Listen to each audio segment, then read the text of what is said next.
Buenas noches, nos da mucho gusto llegar hasta todos sus hogares a través de la televisión internacional cristiana mediante el programa Enlace.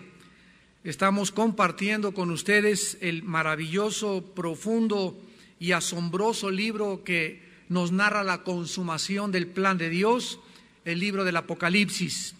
Esta noche vamos a estudiar el capítulo 10 con el tema el juramento de un ángel, el juramento de un ángel. Vamos a dar lectura a este capítulo 10 y vamos a proceder inmediatamente a estudiarlo y a desarrollarlo. Vi descender del cielo a otro ángel fuerte, envuelto en una nube con el arco iris sobre su cabeza, y su rostro era como el sol y sus pies como columnas de fuego. Tenía en su mano un librito abierto y puso su pie derecho sobre el mar y el izquierdo sobre la tierra, y clamó a gran voz, como ruge un león. Cuando hubo clamado, 7 truenos emitieron sus voces. Cuando los 7 truenos hubieron emitido sus voces, yo iba a escribir, pero oí una voz del cielo que me decía: sella las cosas que los 7 truenos han dicho y no las escribas.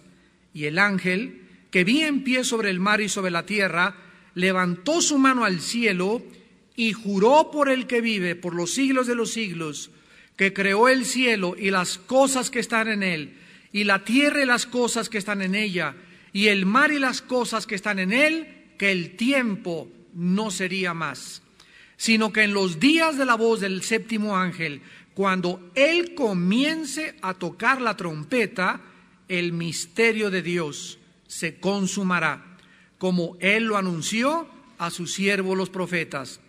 La voz que oí del cielo habló otra vez conmigo y dijo: ve y toma el librito que está abierto en la mano del ángel que está en pie sobre el mar y sobre la tierra.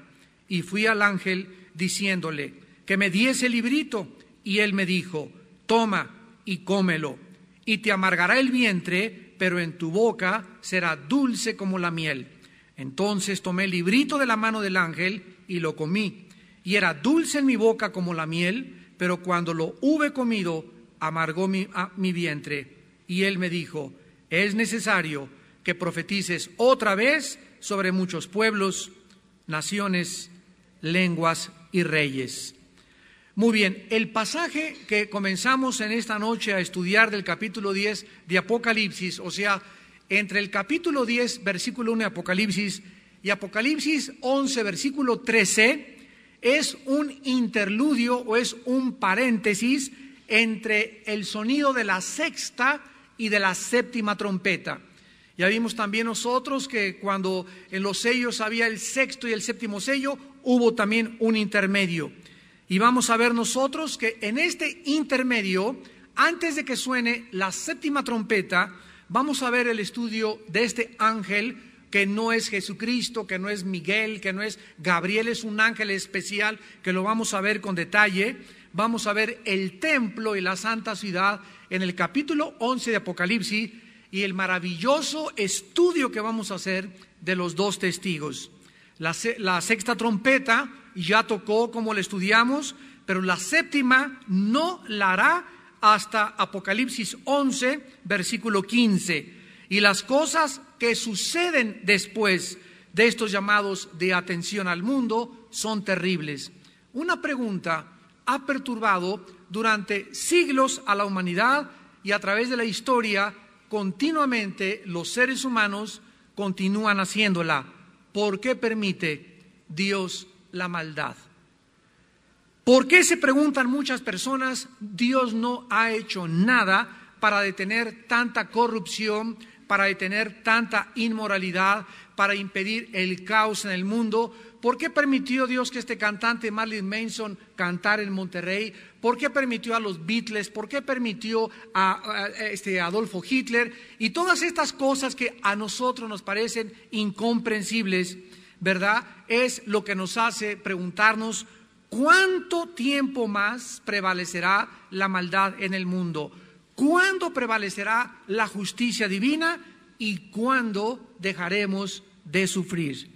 Fue precisamente en el libro de Job, en medio de estas tribulaciones y de estas angustias que Job atravesó en el capítulo 12, versículo 6, que él escribió: prosperan las tiendas de los ladrones, y los que provocan a Dios viven seguros, en cuyas manos Él ha puesto cuanto tienen. En el capítulo 21 de Job, versículo 7, él también exclamó: ¿por qué viven los impíos y se envejecen y aún crecen en riquezas? Su descendencia se robustece a su vista y sus renuevos están delante de sus ojos. Dice el versículo 14, le dicen a Dios: apártate de nosotros, no queremos tu conocimiento de tus caminos. ¿Quién es el Todopoderoso para que le sirvamos? ¿Y de qué nos aprovechará que oremos a Él? He aquí que su bien no está en manos de ellos, el consejo de los impíos lejos esté de mí. El salmista en el Salmo 10 también expresa su desconcierto al decir estas palabras. Salmo 10, ¿por qué estás lejos, oh Jehová, y te escondes en el tiempo de la tribulación? Con arrogancia el malo persigue al pobre, será atrapado en los artificios que ha ideado. Porque el malo se jacta del deseo de su alma, bendice al codicioso y desprecia a Jehová. El malo, por la altivez de su rostro, no busca a Dios. No hay Dios en ninguno de sus pensamientos. Sus caminos son torcidos en todo tiempo. Tus juicios los tiene muy lejos de su vista. A todos sus adversarios desprecia. El salmista, en este capítulo 10 de los Salmos, nos enseña que la raíz de por qué la gente vive como vive y reta y desprecia a Dios es la soberbia en sus corazones. En el capítulo 2 de Isaías dice la Biblia que cuando venga el día del Señor abatirá la soberbia y la altivez de toda la humanidad. Es esta precisamente la característica que ha hecho que el hombre viva despreciando a Dios. ¿Quién es Él para que le sirvamos? ¿Quién es Él para que podamos hacer esto? El otro día mi esposa y yo estábamos el domingo viendo un programa, ¿verdad? En la televisión que se llama Planeta 3, que comía a las 9:30, cuarto para las 10 lo pasan en el canal 4 de televisión, y lo digo abiertamente, porque digo, nunca hace muchos años había visto yo que los conductores de un programa de televisión se burlaran de Dios, como lo hicieron este domingo en este programa. Se burlaron del Padre, del Hijo y del Espíritu Santo, y lo retaron totalmente. Y esto es algo, ¿verdad?, gravísimo, porque cuando ya se meten con Dios, ellos pueden meterse con políticos, pueden criticar a artistas, pero cuando ya los locutores y conductores de televisión se creen con tanta soberbia de poder insultar a Dios como lo hicieron y burlarse de Dios y menospreciar a Dios y hacer de la Trinidad un objeto, ¿verdad?, de menosprecio y de humillación, es cuando ya debemos nosotros sentir. A mí se me puso la piel chinita, ¿verdad?, de saber el juicio tan grande que pueden estas personas acarrear sobre sus vidas. Porque ahí sí ya nosotros tenemos que levantar nuestra voz, tenemos que mandar cartas, ¿verdad? Ya mandamos una carta a Televicentro, ¿verdad?, expresando nuestro descontento, nuestro desacuerdo, porque es algo con lo cual no se pueden meter, que se metan con todos, pero que no se metan con Dios, porque ahí sí están pisando terrenos peligrosísimos. La Biblia nos muestra que viene ese día. Viene ese día cuando Dios romperá su silencio, el día cuando todos sus propósitos sean consumados. Será el día en que su Hijo Jesucristo venga a este mundo a juzgar a los vivos y a los muertos. Y como dice Isaías 11, versículo 9, toda la tierra será llena del conocimiento de Jehová, como las aguas cubren el mar. Todos los ateos, los agnósticos, los burladores, como ahorita en la televisión ya descaradamente atacan y se burlan de Dios, serán silenciados para siempre. Este es el tiempo en que ellos hacen lo que quieren, se burlan de Dios, atacan la Trinidad, tienen tanta soberbia de creer que lo pueden hacer y que pueden meterse con todo mundo, insultar a todo mundo sin que nadie les pueda tocar ni que nada les pueda suceder. El sonido de la séptima trompeta. después de que venga este interludio y este paréntesis, anunciará la inminente venida del Señor Jesucristo en el cielo como una anticipación de este glorioso final que va a precipitar todos los juicios de Dios que van a preceder a la segunda venida de Jesucristo. Vamos pues al capítulo 10 de Apocalipsis y veamos de qué forma se nos presenta en primer lugar en esta hora a un ángel poderoso. La Biblia nos corre el velo y nos enseña que aparte de nosotros los seres humanos, existen, si no es en otros planetas o en otros mundos, otros seres que son criaturas que Dios formó. Cuando una vez me preguntaron que si había criaturas interplanetarias o extraterrestres, les contesté afirmativamente. Pero no son ni marcianos, ni venusinos, ni saturnianos, ni de otras galaxias. La Biblia le llama, en primer lugar, a las criaturas que están arriba del trono de Dios, serafines. Los serafines tienen 6 alas, algunos, otros tienen 4 alas, otros tienen 2 como los que estaban sobre el arca. Hay 3 o 4 clases o ramificaciones que la Biblia le llama serafines. Seraf en el hebreo, que significa los que arden o los que están consumiéndose. Y después de los serafines, la Biblia nos muestra que alrededor del trono de Dios se encuentran un consejo de 4 seres vivientes, 4 seres vivientes que estudiamos en Apocalipsis 4 y que para nosotros son criaturas rarísimas, ¿verdad? Con alas y con ojos, etcétera, etcétera. Y después tenemos a 24 ancianos alrededor del trono de Dios, que ya lo estudiamos también, que forman el consejo de la sabiduría del universo y de las criaturas angelicales. Y después tenemos a los querubines, que están enfrente del trono de Dios y a los lados del trono de Dios. Y después tenemos a los ángeles, que son los que ocupan el trono en el tercer círculo cerca del trono de Dios. Todo esto lo estudiamos en el capítulo 4 de Apocalipsis. Muy bien. Ahora, la Biblia nos muestra que entre los ángeles que están divididos en los ángeles buenos y en los ángeles malos, hay un jefe de ellos que no era un ángel, sino que era un querubín, que son de los que están más cerca de Dios, llamado Lucifer. Este querubín se rebeló contra Dios y a estos ángeles, que son de otra naturaleza, arrastró, dice Apocalipsis 12, a la tercera parte de ellos. Ya vimos también en Daniel cómo dice que arrastró y echó a tierra la tercera parte de las estrellas, y vimos también que a los ángeles se les llama también estrellas, porque posiblemente ocupan las estrellas y por eso pervirtieron la señal del cielo de los signos del zodíaco que se encuentran en Job capítulo 38 y que en el hebreo es Matzoret, y pervirtieron el mensaje porque ellos estaban en las estrellas y el diablo, como no es nada original, todo lo falsifica y todo lo duplica.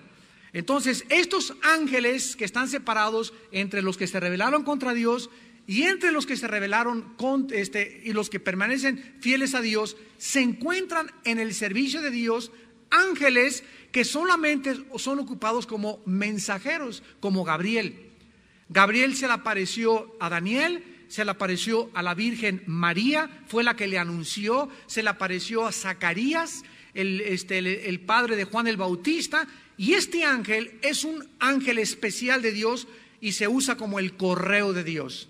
Tenemos a otro ángel que es el jefe de los ángeles, que se llama Miguel, y que la Biblia lo califica como arcángel. El prefijo arc significa el primero de un orden. Ángel significa enviado. Entonces, arcángel significa el jefe de los ángeles. Entonces, Miguel aparece a Daniel capítulo 12, en Apocalipsis capítulo 12, como siempre combatiendo y defendiendo al pueblo de Dios, Israel, en el Antiguo Testamento y en el Nuevo Testamento a la iglesia.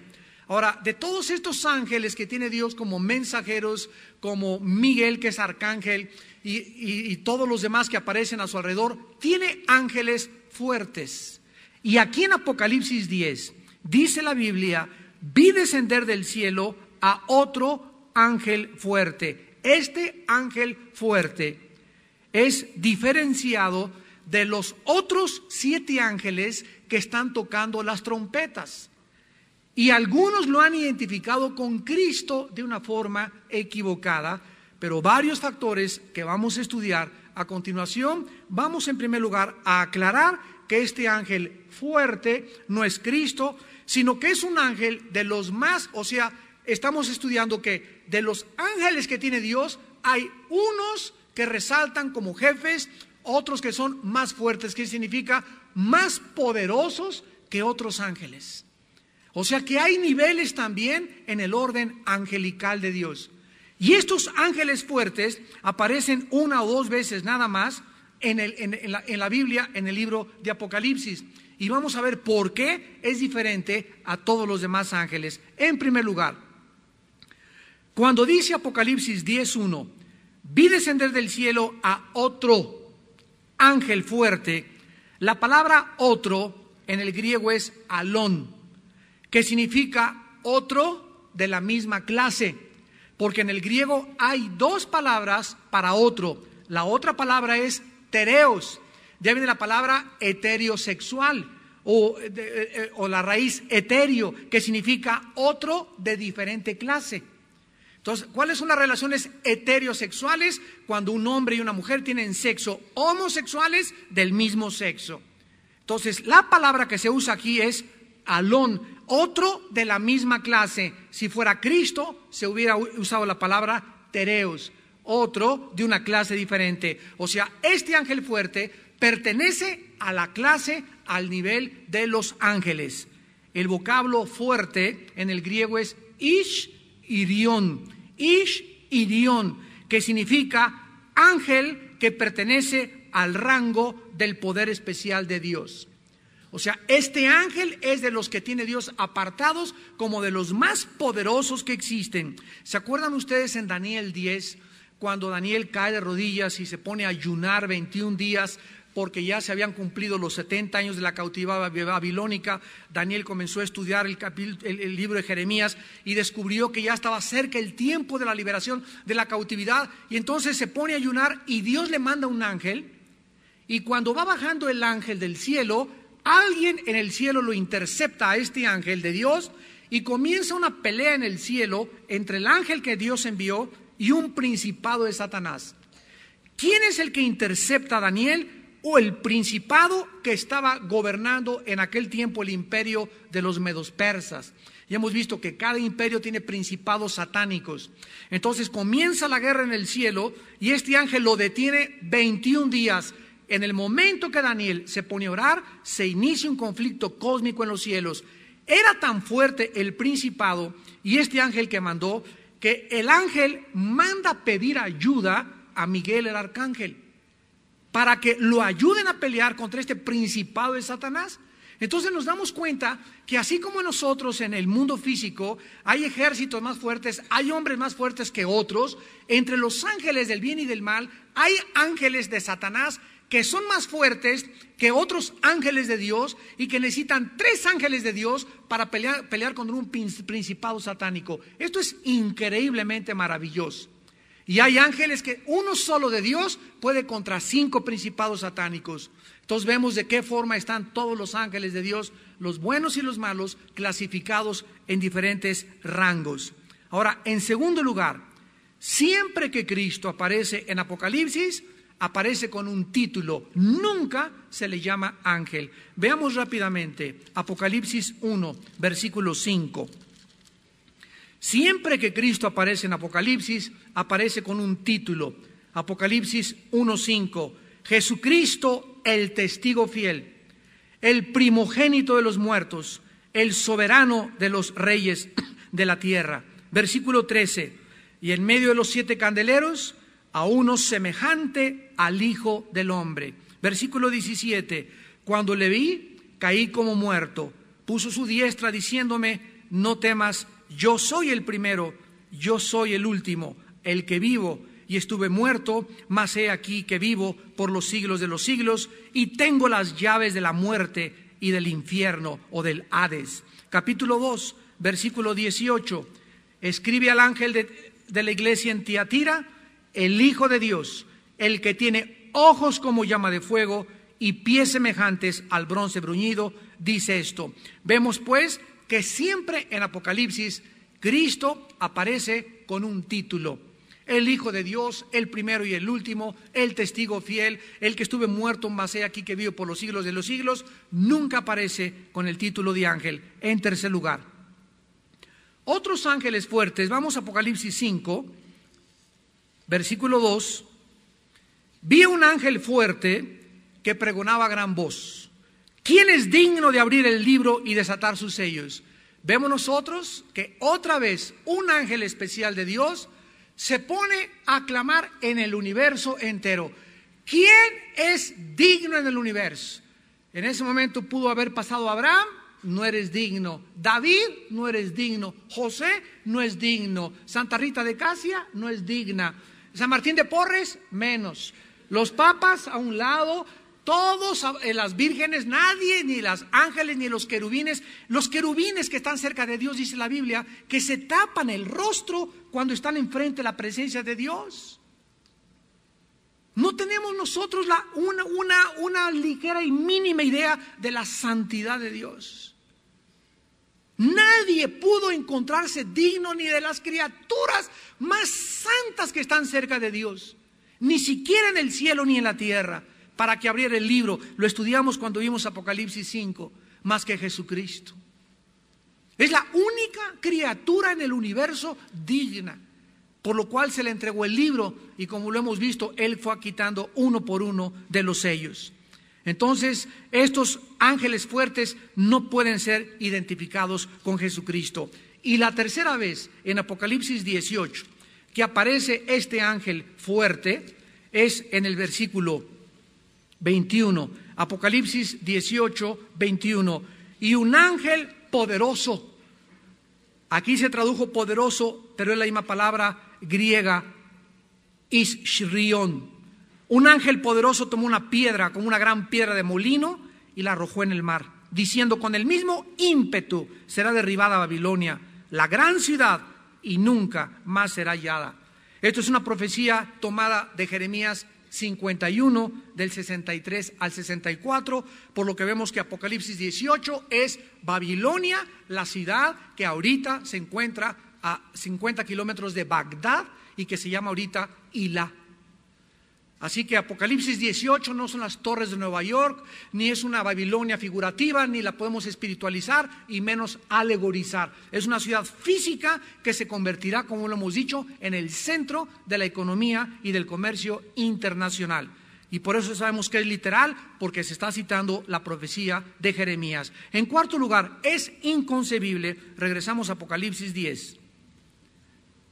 Es inconcebible que Cristo, si fuera Cristo el Hijo de Dios, como el ángel fuerte, o sea, la segunda persona de la Trinidad, pudiera hacer el juramento que hizo este ángel. Cristo no podría haber hecho este juramento. Miren lo que el ángel juró, versículo 5. Y el ángel que vi sobre el mar y sobre la tierra levantó su mano al cielo y juró por el que vive por los siglos. O sea, jura por otra persona, jura por el Padre, por el Creador del universo. Miren lo que dice la Biblia en Hebreos 6:13, cuando Dios jura. Hebreos 6, versículo 13. Cuando Dios hace un juramento, dice Hebreos 6:13, cuando Dios hizo la promesa a Abraham, no pudiendo jurar, o sea, ¿por quién va a jurar Dios? ¿Verdad? No pudiendo jurar por otro mayor, juró por sí mismo. Entonces nos damos cuenta que este ángel, ¿verdad?, si fuera Cristo, hubiera jurado por él mismo. Pero como no era Cristo, tuvo que jurar por el Padre, ¿verdad? Tuvo que jurar por otra persona que era mayor que él. Entonces vemos que esto también descalifica a Cristo. Y en quinto lugar, este ángel baja del cielo a la tierra. Identificarlo con Cristo sería agregarle a Cristo otra venida anticipada a la tierra antes de su segunda venida en poder y gloria. Otros ángeles, ¿verdad?, ya vimos, son descritos en Daniel 10 y que parece Cristo y no es Cristo. De otra manera, el ángel de Daniel 10, si hubiera sido Cristo, no le hubiera pedido ayuda al arcángel Miguel para que lo ayudara a pelear contra el principado del reinado de Persia. Bueno, dice en segundo lugar, una vez que vemos que no es Cristo, es un ángel especial, es un ángel fuerte, veamos las características de este ángel. Número 1, estaba envuelto en una nube. Apocalipsis 10:1. Esto indica en la Biblia majestad y dignidad en su misión, rodeado de juicio. De las 20 veces que aparece la palabra nube, nepelei en el griego en el Nuevo Testamento, la mitad de ellas están relacionadas con escenas de juicio. Entonces, lo primero que nos damos cuenta es que este ángel fuerte, cuando el Espíritu Santo dice estaba envuelto en una nube, significa que baja en una misión de juicio, con una misión enviado de Dios hacia algo que va a suceder en la tierra. En segundo lugar, el arco iris sobre su cabeza. ¿Se acuerdan de Génesis capítulo 9? Después de que a Noé, sus 3 hijos y sus nueras salieron del arca, 8 personas en total, Dios, cuando salen del arca, hace un pacto con Noé. Y le dice Dios en Génesis 9 a Noé: Noé, quiero hacer un pacto contigo y con tu descendencia, que no vuelvo a destruir la tierra con agua. Quiero tener misericordia de ustedes y quiero darte una señal de este pacto. Y entonces Dios pone en Génesis 9 la señal del pacto con Noé, el arco iris en el cielo. ¿Saben ustedes, los que conocen algo de ciencia, qué es un arco iris? Un arco iris es una mezcla de luz con agua. Es una refracción donde tú ves la luz y el agua. O sea, el arco iris es una ilusión, porque no existe, es una refracción entre la luz y entre el agua. Y los dos símbolos, tanto de la luz como el agua, nos hablan el agua de la palabra y la luz de Jesucristo, mezclados en la misericordia de Dios, en el pacto hacia los hombres. O sea, que mientras la nube del ángel representa el juicio, el arco iris representa la misericordia en medio del juicio. ¿Qué es lo que Dios está diciendo a la tierra? Vengo a juzgarlos, pero a pesar de mis juicios, como lo vamos a ir viendo, aún mi misericordia se sigue extendiendo. ¿Y cuántos de ustedes, cuántos de nosotros hemos sido testigos de esto en nuestra vida? Que cuando Dios viene a juzgarnos de algún pecado, cuando Dios trata con tu vida de cómo has tratado a tu esposa, o que has adulterado, o que has robado, o que has renegado de él, o que has blasfemado con él, tú volteas y te sigue yendo bien, tienes tu trabajo, tienes tu dinero, no te pasa nada. ¿Por qué? Si Dios sabe que vives en pecado, por su misericordia. Dice la Biblia en Romanos 2 que ignoráis que la bondad de Dios os guía al arrepentimiento. O sea que muchas veces Dios, en lugar de purrupupum, darnos el ramalazo y que caiga el juicio sobre nosotros, Dios al revés nos bendice más todavía y nos hace más bien todavía, para que tal vez a través de estas bendiciones tú voltees: Dios mío, pero si te he hecho lo que te he hecho y me he alejado de ti y te he abandonado, ¿por qué me sigues bendiciendo? Es esta bondad la que Dios quiere que obre en tu vida, para que tú te vuelvas a Él en esta noche, en esta hora que estás escuchando este mensaje. Ahora, ¿qué pasa cuando uno abusa de esa misericordia y abusa de esa paciencia de Dios? El juicio cae doblemente más fuerte sobre nuestra vida. En tercer lugar, dice la Biblia que este ángel tenía el rostro como el sol, versículo 1, y sus pies como columnas de fuego. Este retrato se parece al de Daniel 10, versículo 6, que dice cuando se apareció el ángel, no sé si ustedes recuerden, su cuerpo, dice en Daniel 10:6, de este personaje que se le aparece a Daniel, era como de berilo. Su rostro parecía un relámpago, sus ojos como antorchas de fuego, sus brazos y sus pies como de color de bronce bruñido, y el sonido de sus palabras como el estruendo de una multitud. Vemos nosotros, ¿verdad?, que a Dios ha investido a ciertas criaturas como estos ángeles fuertes, como el que se le aparece a Daniel y el que se le aparece ahorita aquí a Juan, con un poder especial y una gloria celestial cuyo resplandor es glorioso. Este ángel, ¿verdad?, es una de muchas criaturas que reflejan el poder y la gloria de Dios. Cuando Moisés bajó del monte Sinaí, ¿se acuerdan cómo bajó? Su rostro resplandeciente, un ser humano que le brillaba la cara. Era tan grande el brillo, dice 2 Corintios 3, que se tuvo que poner un manto, taparse la cara para que la gente no pudiera ver esa luz y esa gloria de Dios, y la gente no pudiera entender en ese momento por qué Moisés tenía que ocultar su gloria, ya que el hombre pecador no puede enfrentarse a la gloria de Dios mientras el hombre no entienda que la pureza es indispensable para conocer y ver la gloria de Dios. Dice la Biblia en el versículo 2 de Apocalipsis 10 que tenía el ángel un librito en la mano.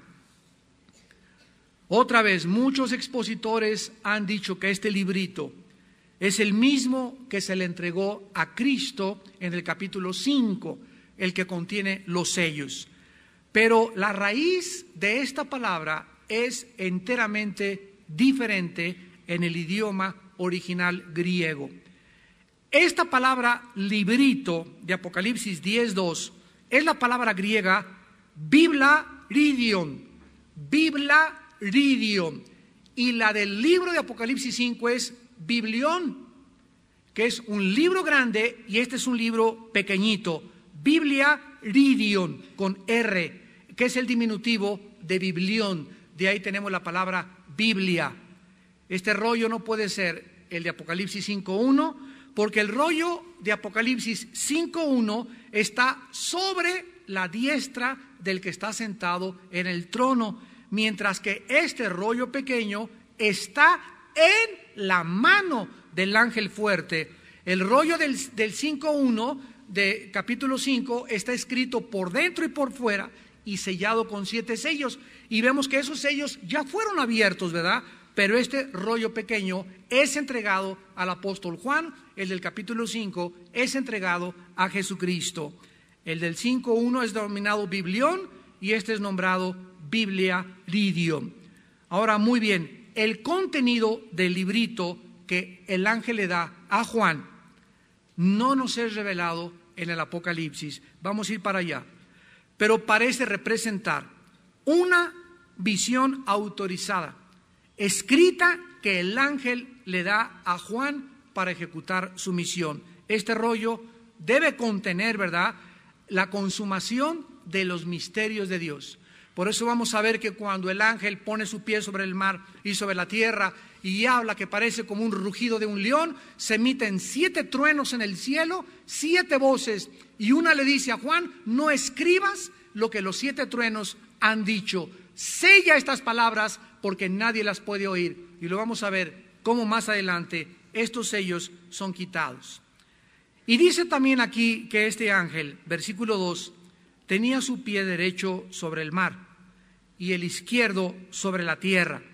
Esta postura del ángel que ocupa nos simboliza un control total sobre el planeta en que vivimos, el planeta Tierra.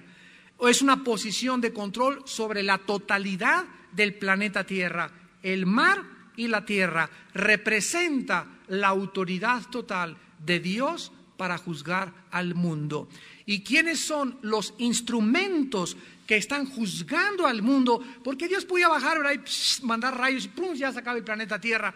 Pero en todo Apocalipsis vemos la actividad de los ángeles. Los ángeles detienen el cielo, las nubes, el viento, los mares, envían las plagas, tocan las trompetas. Todo Apocalipsis es una actividad de estas criaturas que entran en acción antes de coronar a Jesucristo, Rey de Reyes y Señor de Señores.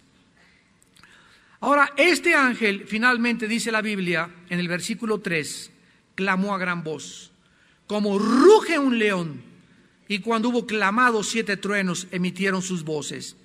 Esto describe no solamente una voz con un volumen altísimo, sino extremadamente profunda. El mensaje del ángel es: la paciencia de Dios ha llegado a su límite. Todas las preguntas de Job, ¿hasta cuándo, Dios mío? Las preguntas de nosotros, Dios mío, ¿cuándo vas a dejar estos roqueros que sigan? ¿Cuándo vas a dejar estos corruptos? ¿Cuándo vas a dejar estos secuestradores? Todas estas preguntas que por la historia del ser humano se han hecho, alcanzan su consumación en este ángel que dice: el tiempo ya no es más. O sea, no quiere decir que no va a existir ya el tiempo, sino que el tiempo ha llegado de juzgar al mundo. Dice el Señor: se acabó. Voy a actuar y comenzaré a juzgar al mundo. Ahora, es interesante que la frase rugido como un león la encontramos otra vez en Jeremías 25, versículo 30, y dice aquí, para entender por qué rugió como un león el ángel, dice 25:30 de Jeremías: tú pues profetizarás contra ellos todas estas palabras y les dirás: Jehová rugirá desde lo alto, y desde su morada santa dará su voz. Rugirá fuertemente contra su morada. Canción de lagareros cantará contra todos los moradores de la tierra. Esto nos ilustra el principio, ¿verdad?, de que si Dios, aun cuando nos ha revelado muchas cosas permanecen ocultas a nuestro entendimiento y a nuestra inteligencia. Si alguno cree que sabe algo, escribió Pablo a los Corintios, no lo sabe como lo debería de saber. En 1 Corintios 3 escribió: ahora conocemos obscuramente como por espejo. Yo cada vez que vengo a la Biblia y creo que esto es verdaderamente, Señor, la revelación total, me doy cuenta que si la estudio el mes que entra y vuelvo a estudiar el mismo pasaje dentro de 6 meses y lo vuelvo a estudiar dentro de 2 años, hay más luz y más luz y más luz, y en un solo versículo de la Biblia se encuentra un cúmulo, una profundidad, una mina de piedras preciosas de revelación, que es increíble la variedad y la profundidad con la cual el Espíritu Santo nos puede llevar cuando estudiamos las Sagradas Escrituras.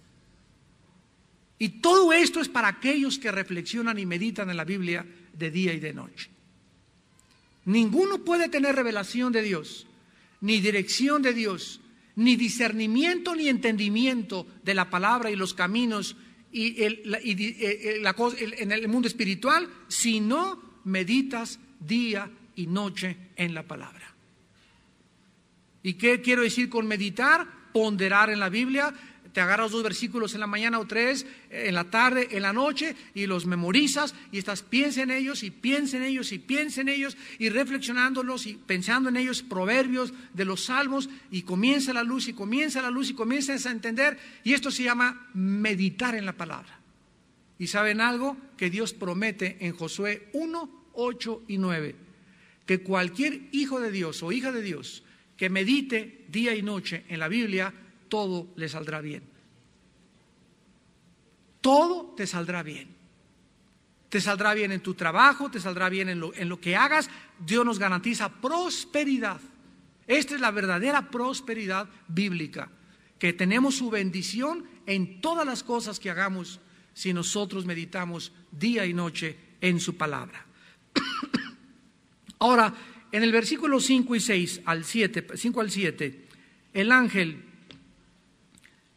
pone el pie sobre el mar y sobre la tierra, levanta su mano y jura por el Creador de todas las cosas que existen que el tiempo no sería más. Este detalle de alzar la mano al cielo del ángel nos transmite el propósito de la solemnidad. Cuando el ángel hace esto y jura, está simbolizando una solemnidad e importancia por el juramento que está a punto de expresarse. Ahora, vamos a comparar esto con el libro de Daniel capítulo 12 y veamos qué revelación tan tremenda tenemos, qué armonía entre los libros de la Biblia, porque aquí tenemos a otro ángel haciendo un juramento que los vamos a unir y nos va a dar un rompecabezas que al poner las dos piezas juntas nos va a dar una figura en este momento maravillosa del tiempo profético de Dios. Dice en Daniel 12,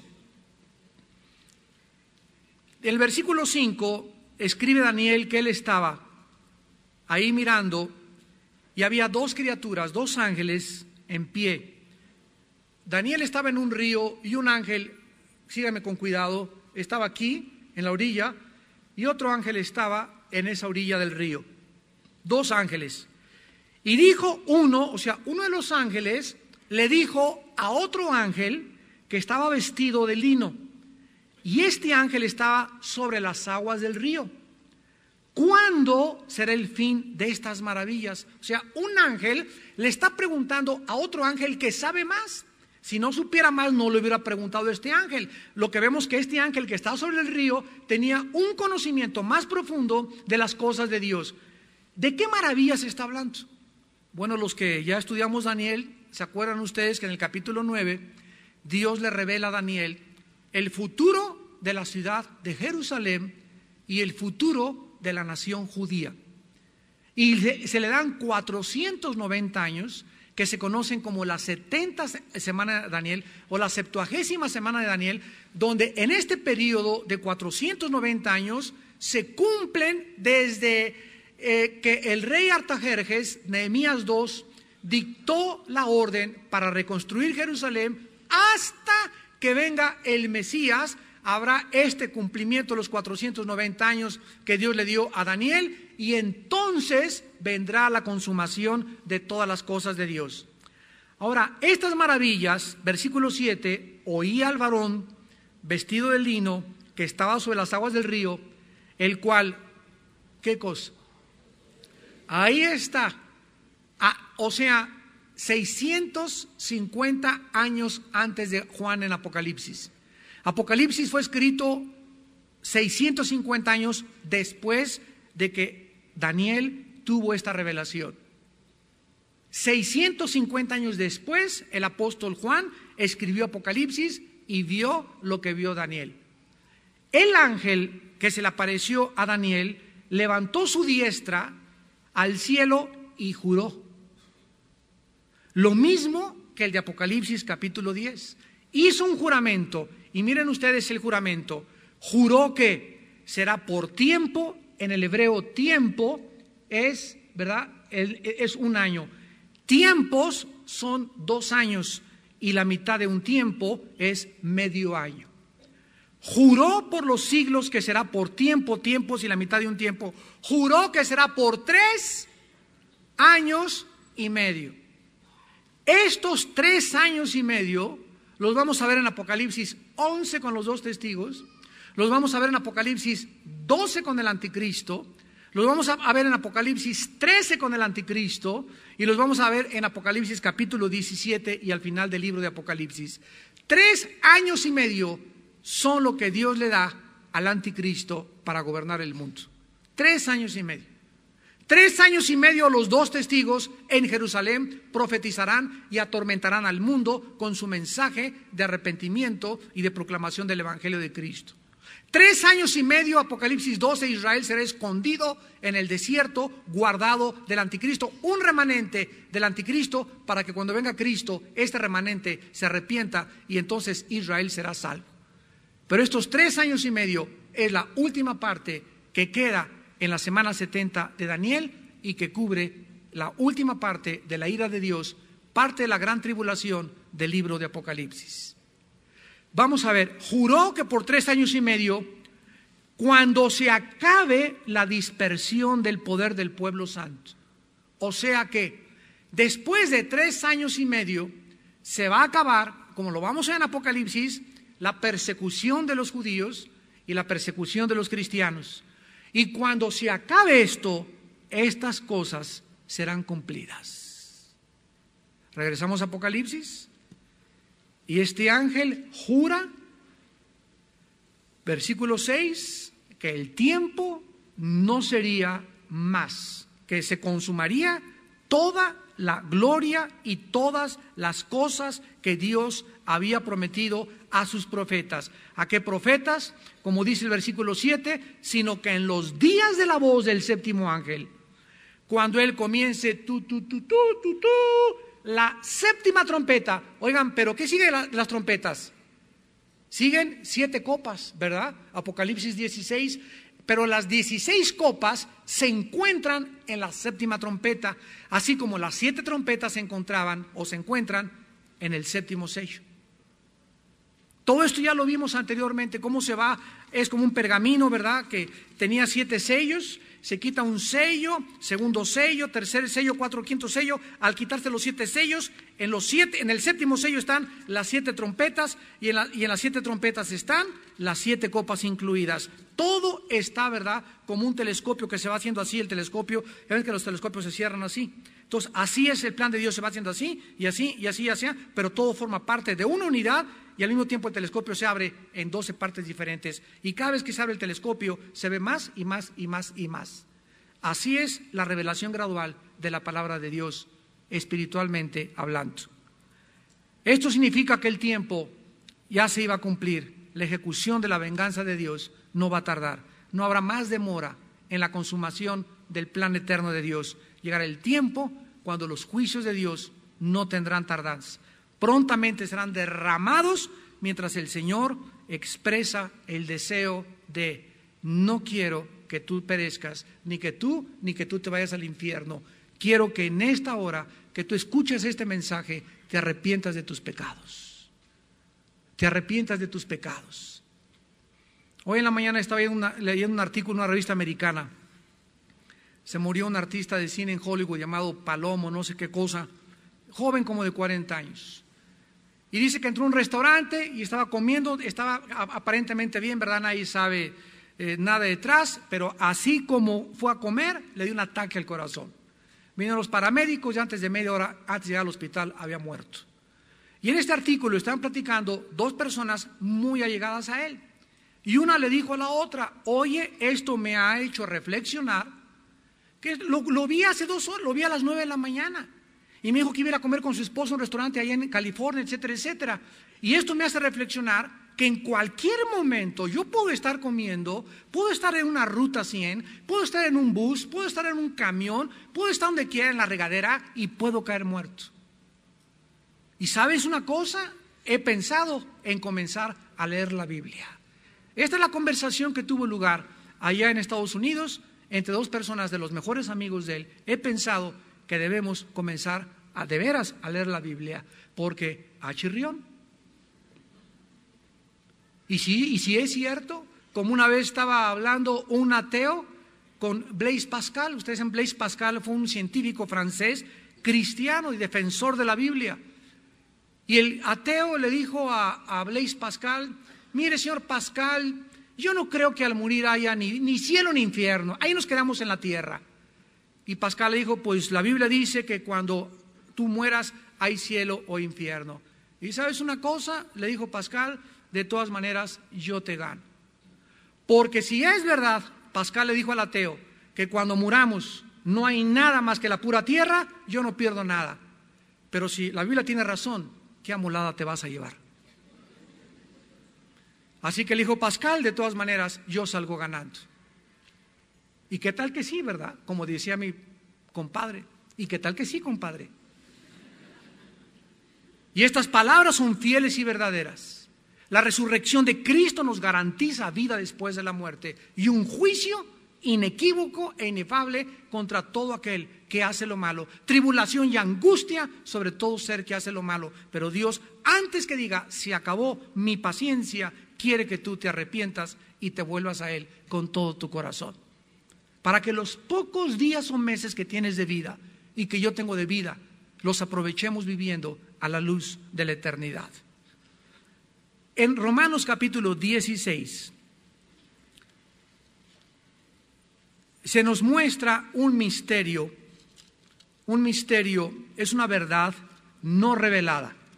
Viene de la palabra musterión en el griego. Y la Biblia habla de muchos misterios. Pero vemos nosotros, ¿verdad?, que estos misterios que Dios ha escondido el misterio de la maldad, el misterio del reino, el misterio del rapto de la iglesia, el misterio de la iniquidad, el misterio de Cristo, el misterio del cuerpo de Cristo, la iglesia, el misterio de Cristo en el creyente, el misterio de la encarnación, todos estos misterios que aún no entendemos. ¿Cómo es que la Virgen María pudo engendrar sin la intervención de un hombre? ¿Cómo es que nosotros somos el cuerpo, la carne y los huesos de Cristo? ¿Cómo es que mi esposa y yo ante los ojos de Dios somos una sola carne cuando ella está allá y yo estoy acá? ¿Cómo es posible que el misterio de la iniquidad, de la maldad, por qué no la detiene Dios? Todas estas cosas, si nosotros supiéramos la respuesta, no necesitaríamos a Dios, porque seríamos dioses. Entonces, ¿qué esperas con la mente de renacuajo que tienes? Que tenemos, dijo el otro. Finita, limitada, ¿verdad? Es como un chocho, como el cerebro de un caracol comparado con el Dios. ¿Qué quieres tú tener todas las respuestas de la vida?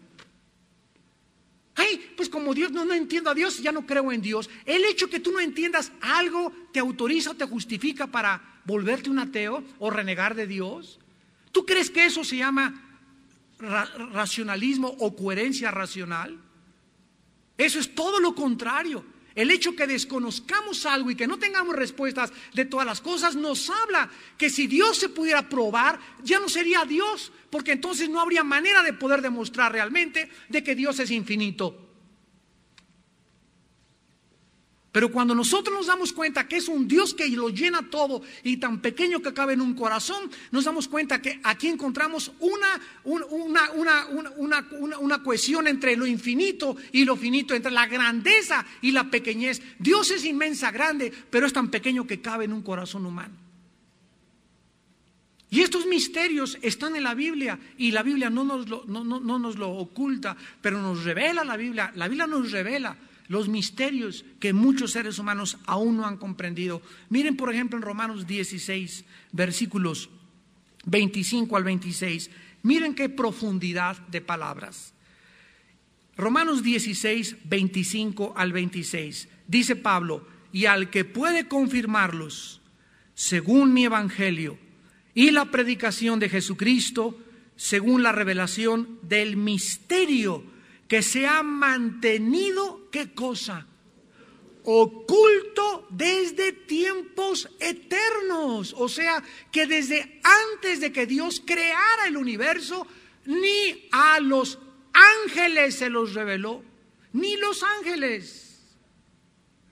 Los ángeles no son omniscientes, Satanás no es omnisciente. El otro día oí una hermana que estaba diciendo: ay, hermano, pues yo hablo en lenguas para que Satanás no me entienda. Le dije: hermana, aunque Satanás lo entendiera, ¿verdad? Entonces, pobre Cristo nunca habló en lenguas y yo tampoco hablo en lenguas, y eso quiere decir que ya me dio Satanás y va a ir corriendo a ponerme una trampa. ¿Sabe una cosa? Que antes de que usted ore, ya Dios le entendió y ya se le adelantó a Satanás. Qué cosa tan absurda, ¿verdad? Vamos a escondernos en un mamachila acá para que Satanás no me entienda. Le digo: hermana, las lenguas son para otra finalidad, no es para eso. No sé, usted burra, le dije.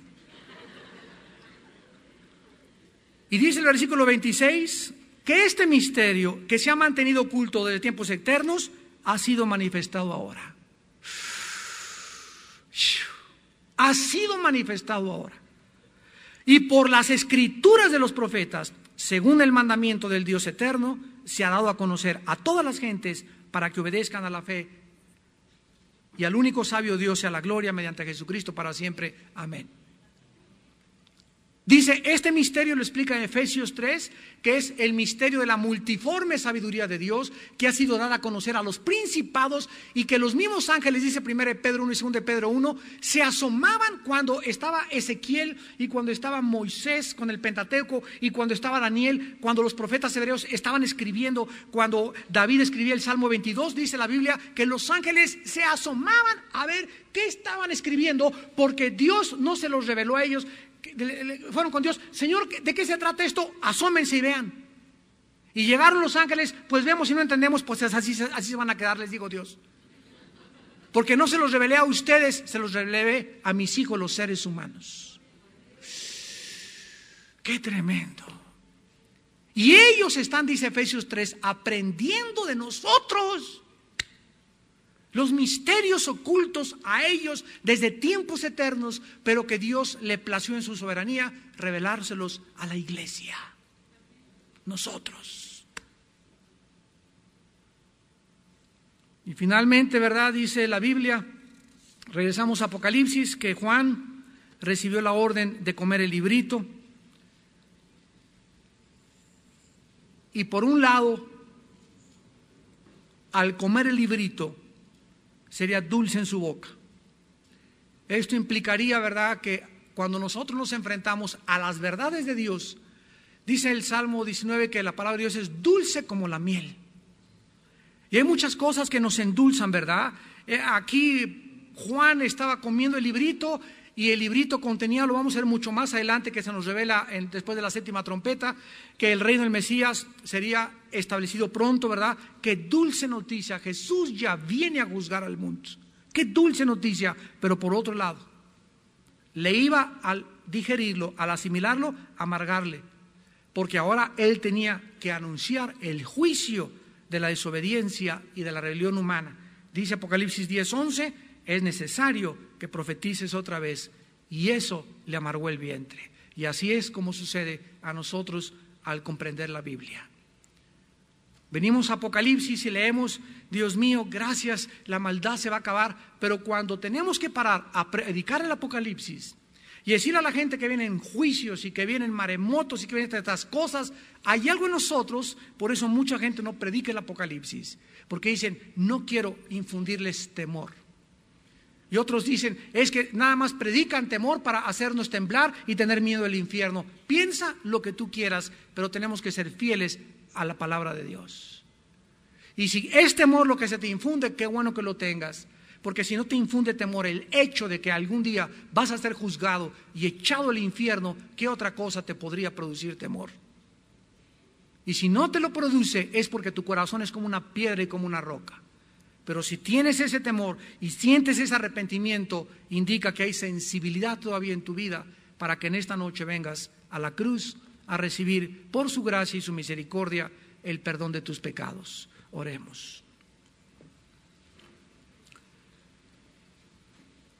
Padre, te damos gracias porque justicia y juicio son el cimiento de tu trono. Mirad pues la severidad y la bondad de Dios, su santidad y su misericordia, pero también su justicia y su ira contra el pecado, porque la paga del pecado es la muerte. El pecado demanda que se pague un precio, que es morir. Y este precio, las buenas noticias de la Biblia son de que ya lo pagó Cristo en la cruz, que Él pagó la paga del pecado. El salario que el pecado demandaba lo pagó la sangre de Jesús.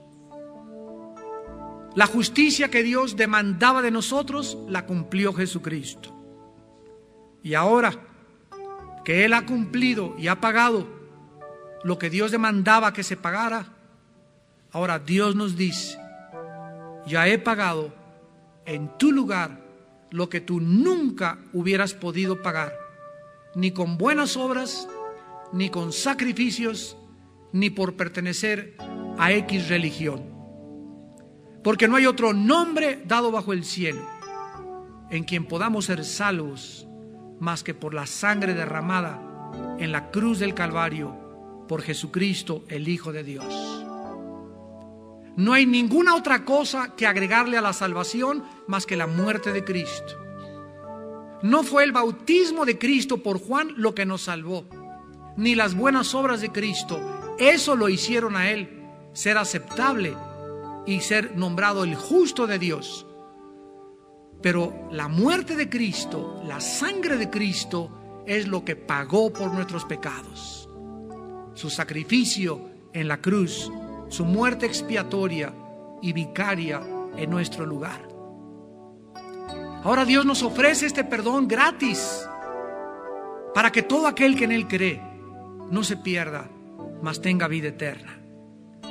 Y te invita a Dios a que vengas así como estás, de sucio, de sucia, que vengas a la cruz en esta hora, que creas que su Hijo en la cruz pagó por ti y tú no tienes por qué al morir irte al infierno. Dios quiere que nosotros seamos salvos de esta perversa generación, de este mundo que ya es un basurero, de este mundo donde vemos que la maldad se multiplica, pero viene el tiempo en que el tiempo se consumará y el misterio de Dios tendrá su compleción al llegar a su final, cuando Dios recompense a sus santos los profetas y destruya a los que destruyen la tierra. Las personas que en esta hora quieran venir a Cristo, tú que nos estás viendo por la televisión, ahí desde tu lugar, donde tú te encuentres, dile a Dios estas palabras: Señor mío y Dios mío, me arrepiento de mis pecados en esta noche. Reconozco que el curso de mi vida ha sido equivocado. Creo que en la cruz tu Hijo Jesucristo pagó en mi lugar, con su sangre por mis pecados. Y creo que a los 3 días se levantó de entre los muertos por el poder de tu Espíritu. Señor Jesucristo, te pido en este instante que entres a mi corazón. Quiero tener la seguridad en esta noche de que en cualquier momento que la muerte me sorprenda, no abra mis ojos y te vea como un juez, sino quiero abrir mis ojos después de la muerte y verte como mi Salvador, a quien le di mi vida, a quien le ofrendé mi vida antes de morir. Jesús, gracias, porque te pido que entres a mi vida como mi Señor y mi Salvador y me laves de mis pecados y me transformes en la persona que solo tú puedes cambiarme. Te lo pido y te doy las gracias en tu nombre precioso, bendito y eterno, Señor Jesús.